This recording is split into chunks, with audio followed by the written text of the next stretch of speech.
Do we need to burn economics to the ground? Well, maybe. That's a little bit harsh. There are good economists out there, some honest scholars who are seeking to understand the actual economy and how it works. Also, many that understand, who look at things honestly and appreciate the fact that mainstream economics, really the mainstream practice of economics, has gone so far off the rails as to be not just unhelpful, but an impediment to public understanding what's going on and how they can interpret what's going on. Now, money and yield curves have told you what to expect this year. In fact, they've been right on about everything that has unfolded, including today's so called CPI shock. Suddenly, consumer prices are decelerating, maybe even rapidly, and in certain key sectors, they're already falling, just as the yield curves have predicted. Now, why can't the public grasp these simple truths, these simple fundamentals? Well, the main reason why, economics. Economics has stood in the way of the public learning about what's really happening and how to understand all of these moving parts and what they actually mean.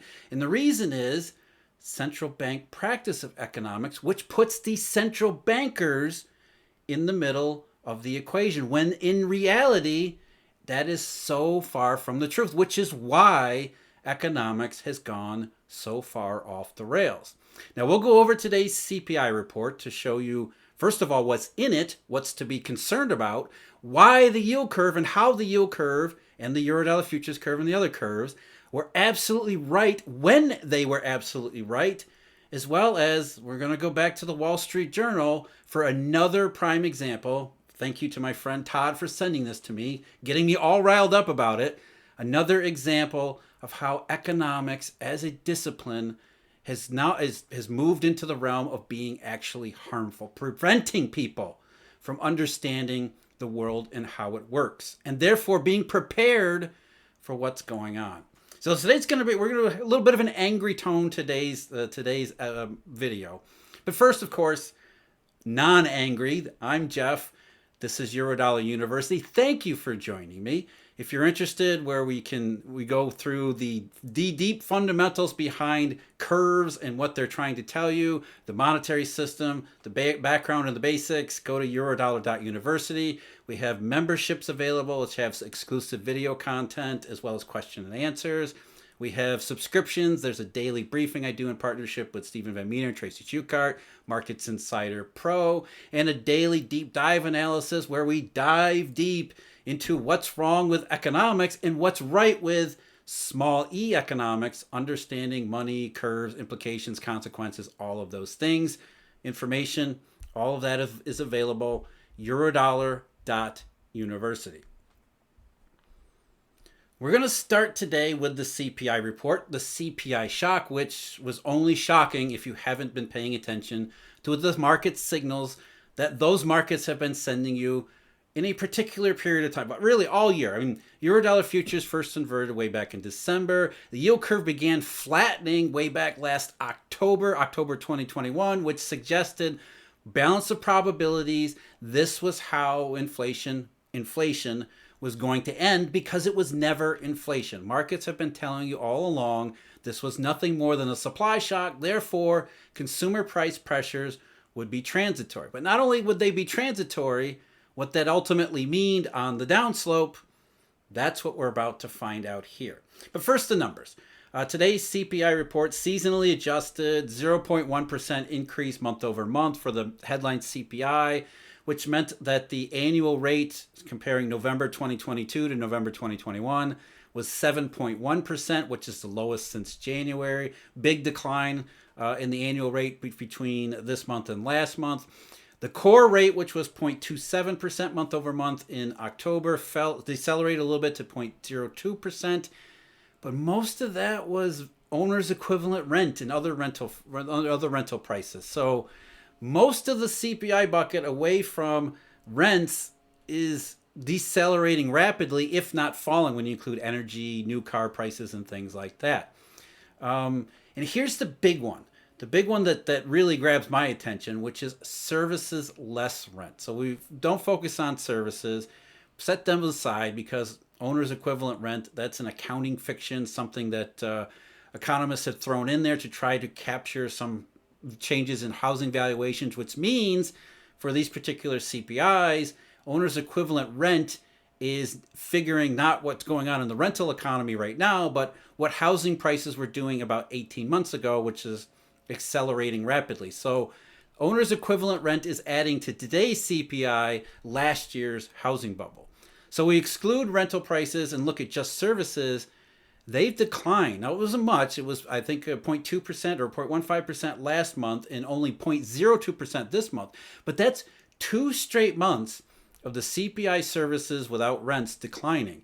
Now, that's exceptionally rare. In fact, it's only happened twice in the last many decades. The last couple times, of course, March, April, and May of 2020, when there were no services. Services were basically shut down. Outside services. Obviously, there were services coming into your home.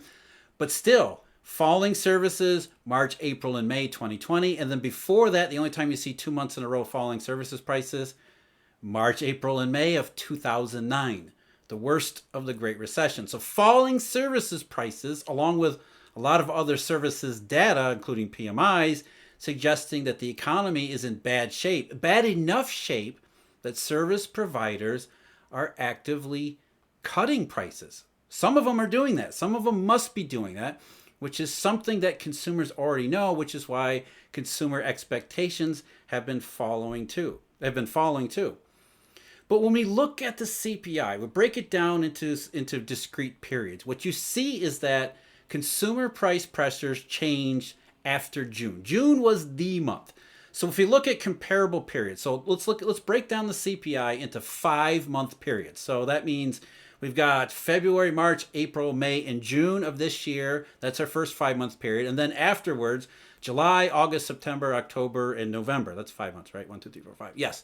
So 2 5-month comparable periods. And what you see is in the first one up until June, including June, the CPI was accelerating to an annual rate of 13.4%. That's the consumer price pressure and inflation that everybody remembers, everybody's been talking about. Massive gains, especially in energy, gasoline in particular, food prices as well, before services or before the rental price inflation really got going. So up until June, that 5-month period, a 13.4% annual rate. Absolutely massive supply shock stuff.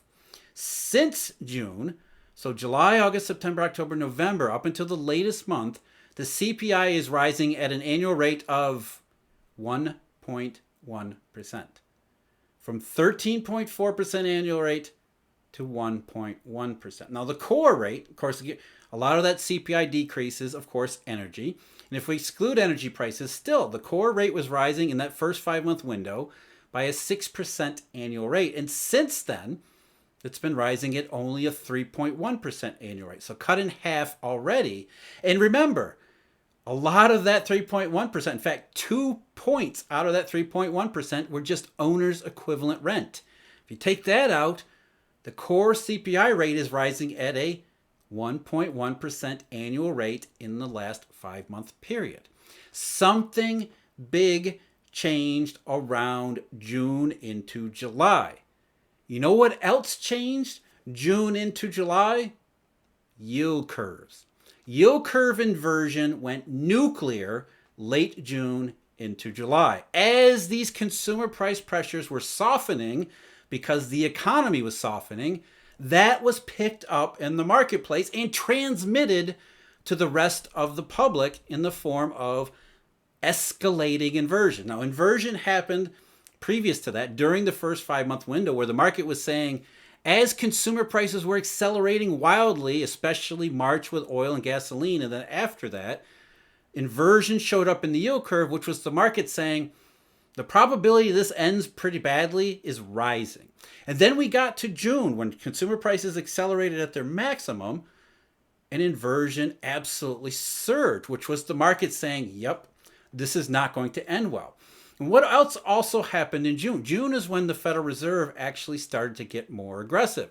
The market inversion was the market disagreeing with the Federal Reserve's interpretation of what was going on, because the inversion was the Fed raising rates at the short end, but buying more bonds at the long end, lowering long end rates relative to short end rates. Why? Because the market knew the consumer price pressure, the consumer price situation had already changed. While those jackasses at the FOMC were still thinking, looking at this backward looking CPI and thinking that, oh my God, consumer prices are going to continue to get out of control, the market had already teased out the situation had changed. And better than that, it transmitted this information in the form of this yield curve shape to the general public. Now, why doesn't the general public get that message? Because of those jackasses at the FOMC. What has every policymaker, what has Jay Powell said about the yield curve this year? Oh, ignore it. There's no good information. Inversion, forget inversion. None of that stuff is helpful. Well, he's wrong. Yet again, another Fed chairman who's about to be thrown under the bus because he doesn't listen to the market, instead tells you not to listen to the market and listen to him. Because economics is not a serious discipline. It is a cult. In fact, you look at these guys and you hear them talk and you think, well, it sounds more like, again, a cult. It sounds more like a political ideology that has been put into practice by those whose sole task is to maintain their power and authority. It's like North Korea. And Paul Volcker is the Kim Il-sung of the Fed cult, just as Alan Greenspan is the Kim Jong-il, and maybe Ben Bernanke and Jay Powell are Kim Jong-un 1 and 2. I'm leaving Janet Yellen out of this analogy because she's the least worst of them. She was occasionally honest. But really what goes on here is economics as it's practice is a political ideology which its sole purpose is to keep the Federal Reserve at the center of everything. Even though, as the yield curves have shown already, the Fed is not at the center. We already talked about this just recently. The $80 trillion in dollar swaps that the BIS suddenly found and discovered in bank footnotes. There's no Fed in any of that stuff. This offshore monetary system that the Fed doesn't want anybody to know about, get rid of LIBOR, that's the real monetary system. And if you understand the monetary mechanics as they actually are, not only do you remove the Fed from the equation, you can start to appreciate the fundamentals that are pictured in the yield curves, as well as the whole story of why things happen the way they happen. Whereas if you're left stuck with thinking about everything through the lens and filtering everything through the lens of Federal Reserve policies, it's all so damn confusing. And it doesn't need to be. It doesn't need to be, because fundamentally, these massive markets tell you everything you need to know from the inside. They're giving you the information from the inside. These are the monetary participants themselves telling you what they perceive. That's why yield curves and money curves like Eurodollar futures are so helpful, because that's the monetary system itself telling you what's going on in the monetary system. Again, we use the analogy of the black hole. In fact, that's the Eurodollar University logo for this reason. Even if we can't see what's going on in the monetary system, thanks to the Fed cult, then we can at least listen to what the monetary system is doing in these various markets and how it's altering market prices, curve shapes, and things like that to piece together a much better picture of what reality actually is. Unfortunately, that's not what the Federal Reserve wants to do, and that's not what all the Federal Reserve, all the mainstream practitioners of economics want to do. They want to maintain this idea of this powerful technocratic institution that sits at the center of the monetary, financial, and economic universe and controls everything easily, quickly, predictably, effectively, efficiently, with the flip of these various switches, including rate hikes or rate cuts or quantitative easing. All of these things are designed to forward that message that these people are technocrats. They know what they're doing. They know how to do things. They know how to interpret the economy. And if there's a problem, they know how to fix it at the flip of a switch. Nothing could be further from the truth. And it is these yield curves that tell us that, which is one reason why they keep telling you to ignore them.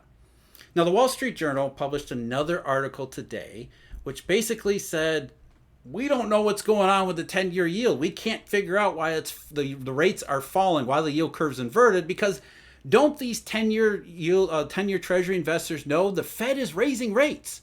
The Fed is increasing rates. So here's the Wall Street Journal, which we're going to go over this because it's a perfect example, just like we went through yesterday, of how mainstream economics it's deceiving.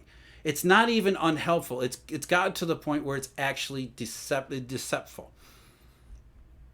So the Wall Street Journal, Fed officials have already sent clear signals that they plan to raise their benchmark federal funds rate by 0.5 percentage points, so half a percentage point, when they conclude their two-day meeting on Wednesday, which is tomorrow.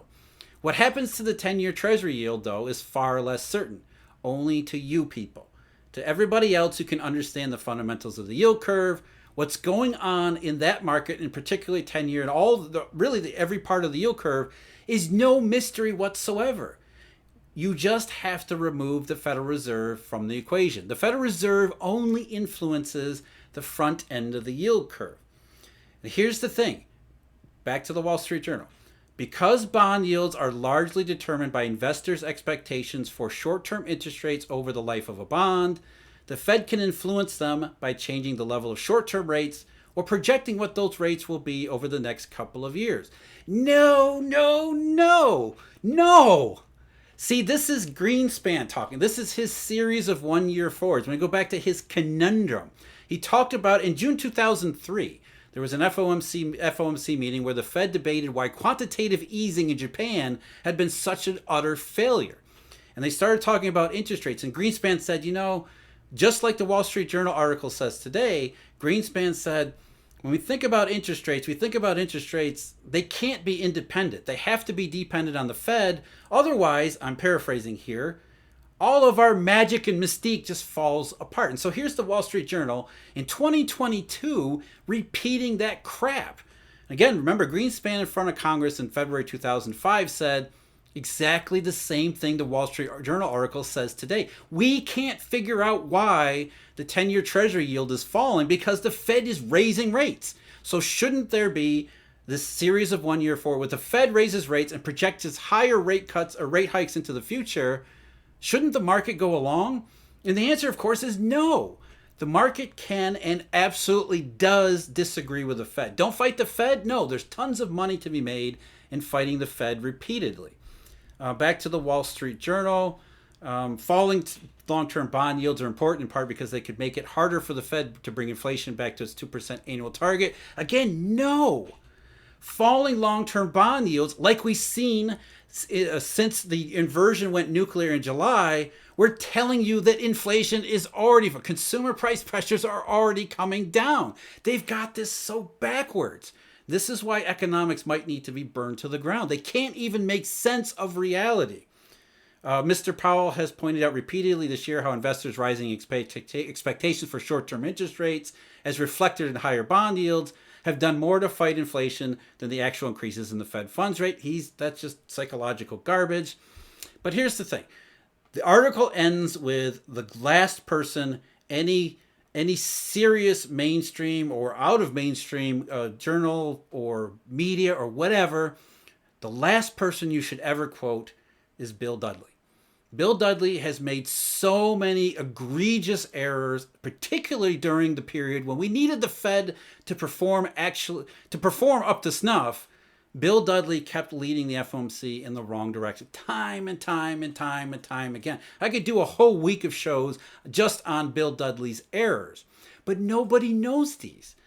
Why? Because the Wall Street Journal quotes Bill Dudley as if he's some form of expert. It's not about the performance anymore. It's not even about evidence. We are led to believe that the practice of economics as a science is all about the scientist. Bill Dudley had a fancy job where he was once I think the chief economist of Goldman Sachs. Oh, that's very. He's got all the right thing, all the right pedigree. He was the head of the open market operations at the all-powerful Federal Reserve. He was the president of the New York branch of the Federal Reserve. So of course he must know what he's talking about. But when you actually go through and examine the data, the evidence, all of the stuff they said, not just in 2008, but also all the years afterwards, the guy hasn't got a single thing right in decades. But yet he's quoted as if he's the definitive expert on all of these things because Fed. Here's what the Wall Street Journal article ends with. The Fed's ability to raise short-term rates gives it a whip hand here, said William Dudley, the former New York Fed president, who was also previously chief economist at Goldman Sachs. Markets can be more optimistic or more pessimistic, but the Fed ultimately writes the story. The Fed writes the story in the media, not in reality. The yield curve told you correctly that consumer price pressures had fallen off materially around June and July. More than that, they told you that the Fed's rate hikes influencing the short end of the curve were an egregious mistake. Not because the rate hikes were causing consumer price pressures to decrease, but because the Fed didn't know what the hell was going on in the real economy. That the yield curve and the Eurodollar futures curve and the monetary system, they did. The Fed is making the same mistakes that it made back in 2007. Now, it doesn't mean we're repeating the 2008 crisis or anything like that. They think the economy is doing one thing. The markets are showing you the economy is doing something else. Ever since then, especially since the middle of October, November, really November on forward, nuclear inversions have gone another step nuclear. So we already had problems middle of the month, the yield curve telling you consumer price pressures were coming down. Then the yield curve went second level nuclear in November. Now we're seeing falling services prices. What does that mean about the months ahead? Well, I'll tell you one thing it means. Don't listen to the Fed or the Wall Street Journal. I'm Jeff. This is Eurodollar University. Thank you very much for joining me. As always, a huge, sincere thank you to Eurodollar University members as well as our research subscribers. More information about that, eurodollar.university. As always, until next time, take care.